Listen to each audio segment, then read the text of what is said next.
And great pleasure to have joining us again, good friend to us, good friend to the show. And we welcome back Lois Travalena today. And Lois, I know it's been about a year or so since we talked to you, but how have you been? I'm just peachy keen. I'm busy, busier than ever, I guess. I don't have a talent to book anymore. I used to be an agent manager to the late great Fred Travalena, right, as you know. But he was smart. See, he left me many a thing to complete, and one of them being the Broadway musical, and we have talked about that in the past. And also his book, his autobiography, and his music. So I keep really busy. Well, Fred, just for the people maybe new to us today, listening to us, Fred is with us several times on the show, good friend to the show, of course, great entertainer, singer, impressionist, comedian, actor, and songwriter, composer, which we're going to play a couple of songs in between the interview today, Lois. But I do have to say, I don't think we chatted since you sent me the great memorial service, Fred, a couple of years ago. I think you sent me the DVD of that about a little more than a year ago. We hadn't chatted since then. Thank you for that, first of all, and watching that. What a wonder! I mean, obviously sad that we lost Fred, but a wonderful memorial service that was. Yes, it was. And it was a case of, I mean, we have a lot of friends, but when I found out that there were over 2,000 people at this memorial service who came to pay tribute to Fred, and what should have been about an hour ceremony turned into 3 hours, and even then they didn't want to leave, and more people wanted to talk. So it was really touching. It was a great memorial. Really well loved. Yeah, well produced too. I mean, it was almost like a television special. Very, very well done with the video. I know you had a hand in putting that whole thing together as far as the production as well. But I mean, big name people came. Actors that everybody knew about, and it was a wonderful afternoon. And like you said, it was about two and a half hours, right? Yes, it was terrific.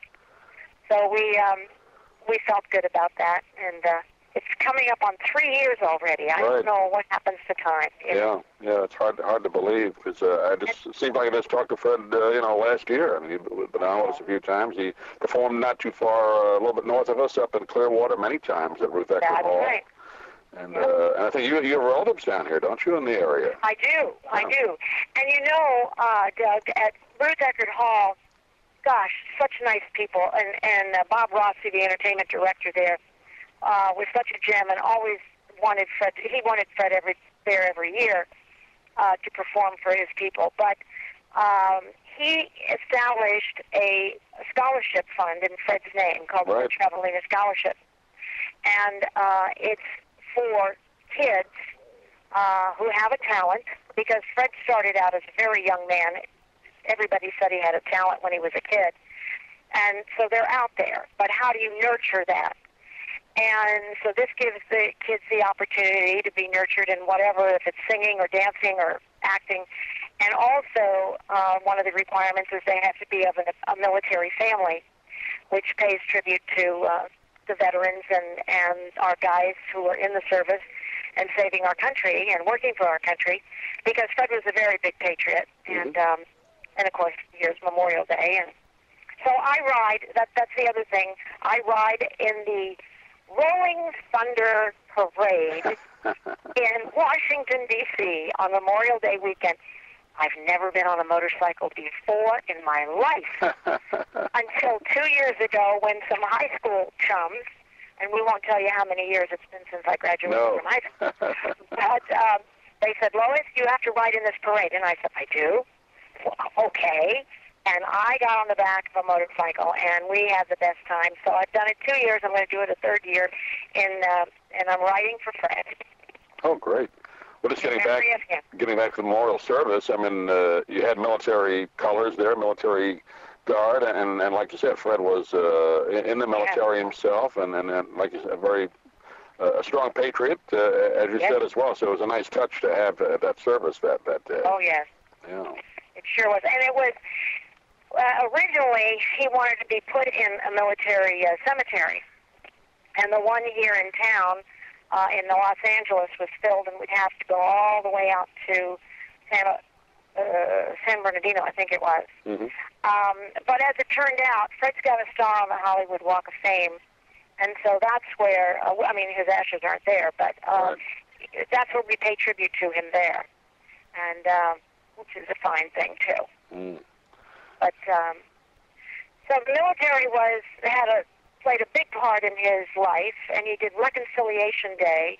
I think it was in 1992, and that was to reconcile our people and our country to what had happened and to our POWs and MIAs. And I know those flags still fly. We fly them here at our home all the time. Right. But Fred was very involved in that. I saw Fred while he was unfortunately kind of going through his illness. He went to YouTube and he did. Enjoyed some of his commentaries he did there. I think he did several of those on there about politics and different topics, and gave a different side of Fred, which he didn't always see on TV. I mean, obviously he was there to entertain, but YouTube gave him an opportunity to kind of give some opinions, which I thought was very interesting. Yes, that was very good. I think my Corey, our son, has put a lot of things up on YouTube with Fred. Yeah. His talents and TV shows and whatever. Yeah. But yes, I remember him doing that. He kidded around many a time and said, maybe one day I'll run for Senate. That would have been very funny. I think it would have been great, yeah. Yeah. We could imitate most any politician. That would have been interesting if he ran. Yes. From McCain to all the presidents and Perot, Ross Perot, remember him? Sure, sure. Yeah. So, well, he did a thing, I saw him do several times. He did it with me on the radio, all the presidents from Kennedy through, that was before Obama, I think, but he did 10 or 12 in a row within maybe 2 or 3 sentences. It was a great bit he did with all the presidents' voices like that. So. And he was really the only impressionist who did that. I never heard it before until I heard him do it, yeah. Yeah, he was known for doing all the politicians, which was great. And another great thing he had on the memorial service, some great clips of Fred over the years, which I think the people, they can see some of that on YouTube, I know, but Fred did one of the best imitations, if not the best, of Frank Sinatra, who was difficult to do, I understand. Yes. Not too many people can imitate Frank Sinatra. Well, and they still are trying to do a good impression of Fred. I'm finding so many notes and papers that Fred had written, and he had documented, I don't know if he put it in his autobiography, I can't remember now, but how, as a child, he said, my father used to read me bedtime stories, and they were always the newspaper about Frank Sinatra. and of course, he listened to all of his songs. He knew the words to every song Frank ever sang. Wow. And in fact, I just came across a medley that he had put together of Frank called a salute to Frank Sinatra. And there was probably 10 or 12 songs in there, and he would just go from the young Sinatra to the 60s, 70s, and then to the older Sinatra. Yeah. Brilliant. Just brilliant. Yeah. Did he ever work with Frank? Did Fred ever work with Frank? No, he never did. No? No. Yeah. But they knew each other, and of course, that was another funny commentary that people said Frank would never allow anybody to do an impression of him, except Freddie Travalena. Yeah. So he liked the way Fred did it. Well, that kind of leads us into another thing I wanted to ask you about, Lois, and you mentioned it before since we talked to you, the great music that Fred wrote. He was a great composer, which maybe people were not aware of, but how about the musical? I know you were talking about that last time we spoke. Any status on that you can tell us about? Yes. Well, and again, and I don't know if I told you the theme of it. It's about a musical icon, and his name is Frank Sinatra. Right. And because Fred knew so much about him, and so he decided to write this play. And yes, I got a new writer at the recommendation of a couple producers in New York who said Fred was an entertainer, but he didn't know how to write for a Broadway musical. Mm-hmm. Okay, I'll accept that. So I got another writer. The unfortunate part was he decided he took Fred's, and at the suggestion of the producer, one producer in particular in New York, said, let's tweak it, let's embellish it, and I've got the right guy for you. But the right guy ended up just taking Fred's play 340 degrees a different direction. And I just can't accept it. So I'm working with a new writer now, and a different one, and we're trying to take a little bit of that man's and Fred's script, put them together. So I'm hoping within the next few months I'm going to go back to New York and knock on the doors again of my producers and see if they're still interested. I can't imagine them not. Right. Everybody anywhere is interested. They want to hear. They want to know. They loved Frank Sinatra. Oh, yeah. And I don't think it matters on the age, the demographic. Across the board, they will go. Because kids today are still introduced to Sinatra and his music. So that's what I say. Fred gave me this project to do for the rest of my life, I guess. That's what I'm supposed to do, is get that up on Broadway. And I will. Great. I will. Yeah. And when I do, I'll let you know, Doug, because you're going to have to come. I will be there. Yeah, well, I mean, Frank Sinatra's music, obviously, on satellite radio is his own station dedicated to it. He's still played everywhere. I mean, every restaurant you go in, you hear him. I mean, so Frank is still out there. And, of course, Fred wrote, 10 or 12 songs, didn't he, for this musical? Oh, well, for the play, he wrote actually 26. 26? Original. Wow, okay. 26. We won't be able to use all of them, no. And I know that. But one day I hope I can record all of them and just put them on a CD as to, you know, this is what he wrote. But we talk about that all the time, the kids and I, so one day we will. But he was very talented in music, and unfortunately, this town, Los Angeles, would never give him the credit of being the singer or a songwriter. They wanted him just to be the comedian and the impressionist. Right. But he was one of those guys that could do it all. And Fred had, I heard him on another, maybe it was your show. I've been listening to radio shows of the past. Mm-hmm. And he made the comment that there was a little guy who was with Frank Sinatra, and his name was Sammy Davis Jr. And he said, this man should be in the dictionary as the most talented individual in history. Because Sammy could do all of it. Yeah. And, of course, I feel that Fred was the same way. He could do all of it. There's a great video. I think you posted it on your website, and it was on the DVD you sent of Fred with Sammy. I think it was on one of the telethons, maybe, where he's doing Sammy with Sammy. It was great. I think they're doing Candyman. And just almost like a record player. I mean, identical, you know. And if you didn't look at the TV, you couldn't tell. No, that's what it was. Sometimes you hear impressions of Sammy. You sort of know it's Sammy, but it's not identical. He was right on top of it. Yeah. Right, yeah. Yeah, that was on the Celebration, too. We had put that up on the Celebration. Right. And so, yeah, that's a piece of work, that clip.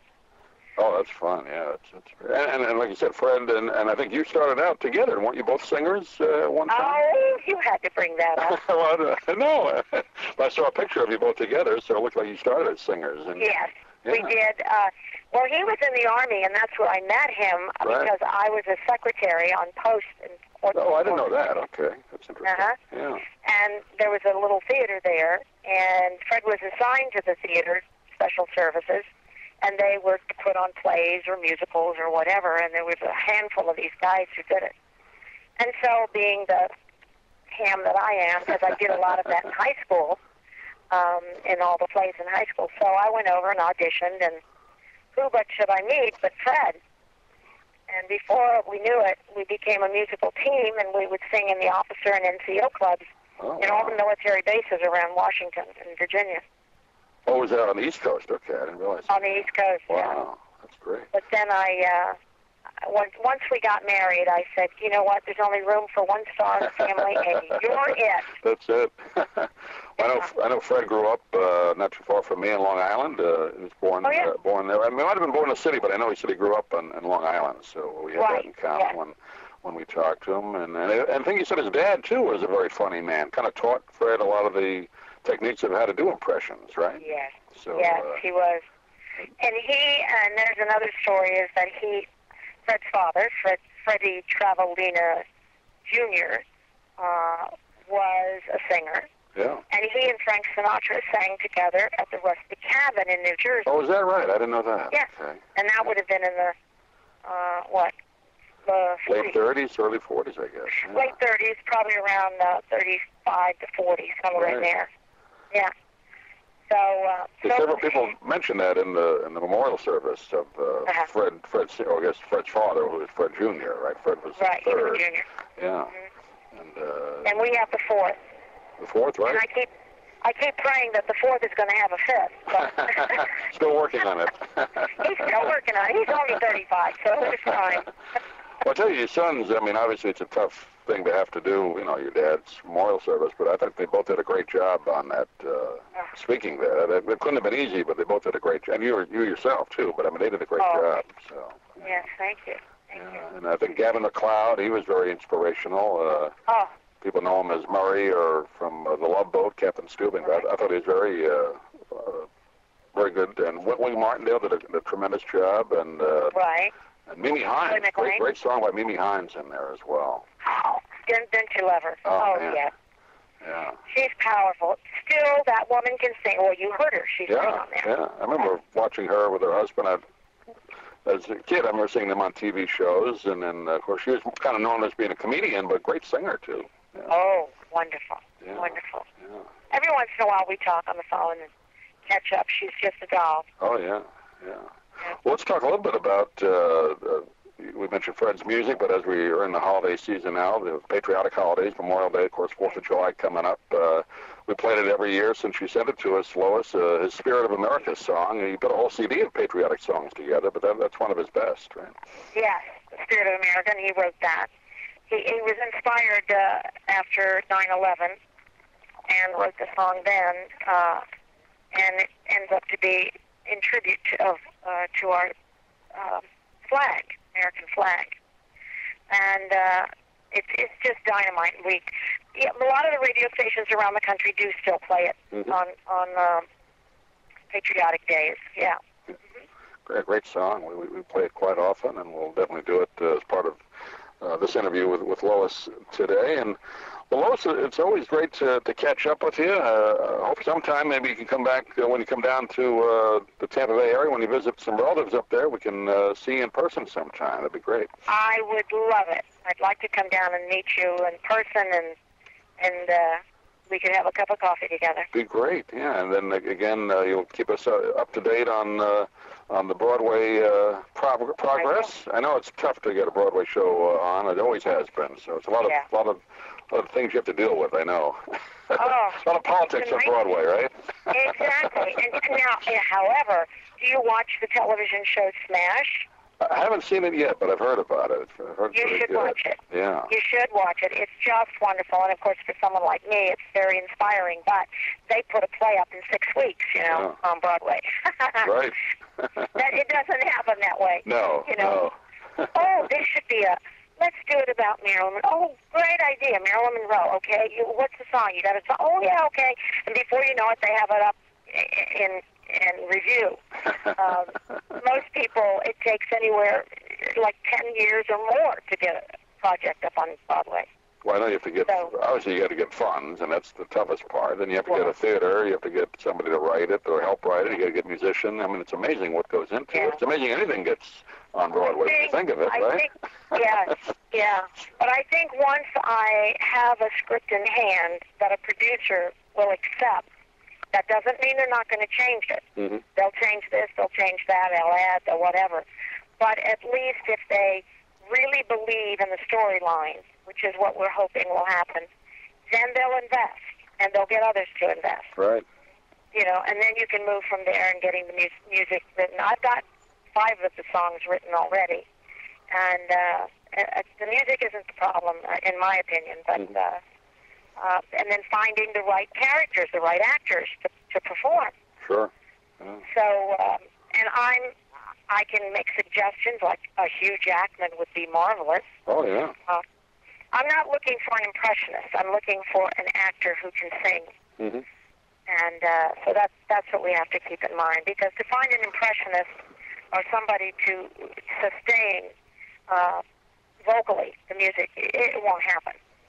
But So we'll see. But when I do, when I get it up, you're going to be the first one to know. Well, when you get to the status or point where you're looking for investors, please, we'll have you on again and at least get the word out. Maybe that'll help. Who knows? There you go. There's a lot of people Great. with money down. I mean, it's a good theater town in Sarasota, and a lot of shows have started here in Sarasota. Have gone to Broadway. It might be a place to think about putting it on its feet down in this area. So Yeah. that'd be something to think about. Good idea. But that'd be great. And speaking of impression, I mean, there's some good ones out there now, but I haven't heard anybody that does impressions where they sing, or even people that, you know, the old voices that Fred used to do, you know, the famous voices. There's really nobody doing impressions today like that. Have you heard any? I don't know. There is one that I just found. I don't know if I found him, but he started doing this a year ago. He's been an actor for many years, and all of a sudden he decided, he's done impressions his whole life, but he decided to put an act together. Went to see him. His name is Jim Mishkamin. Oh, yeah, I have heard of him, right. Have you heard of him? Yeah. He's dynamite. Yes. Now, he was down, in fact, I think he was in Clearwater. Was he? And did something for Bob Rossi there at the theater. He's actually, I've seen him on YouTube, he's actually Marion Ross's, the mother on Happy Days' son. You're right. Which I didn't realize that till I read about it, and I said, oh yeah, he does look like her. So. Yeah. No, he doesn't sing. I mean, he tried to do an impression of Sinatra, but that was the only singing impression he did. But his drama and presidential, he did a few presidents and whatever. Yeah. He's just excellent. Oh, excellent. Yeah, great on top. I've been trying to talk him up to a couple agents that I know, so. Oh, great. He's wonderful. Yeah, he's very good. So, well, Lois, really appreciate you taking some time today. It's always great to talk to you. We won't wait a whole year, hopefully, before we talk to you again. But please. I'm coming down in, I think, November. Okay. For the Fred Travalena Scholarship in Clearwater at the Ruth Eckerd Hall. And so I might touch base with you then. Yeah, let me know when you're doing that, because I also write a column that's up in the Tampa Bay area, covers media and all that. So we'll have you on again, and let's plug that. That'd be great. Yeah. Wonderful. Wonderful. Great. Okay. Thank you, Lois. Good talking to you. What's the website again? People get a hold of you. Yes, and it's www.fredtravalena.com. And that's travel with an A, Travalena. You can great videos up there and pictures of Fred and wonderful website just to spend some time with and all that. But Lois, good talking to you, and we'll talk to you again. Have a great time in D.C. All right. Well, thanks, Doug, and happy Memorial Day to you and all your listeners.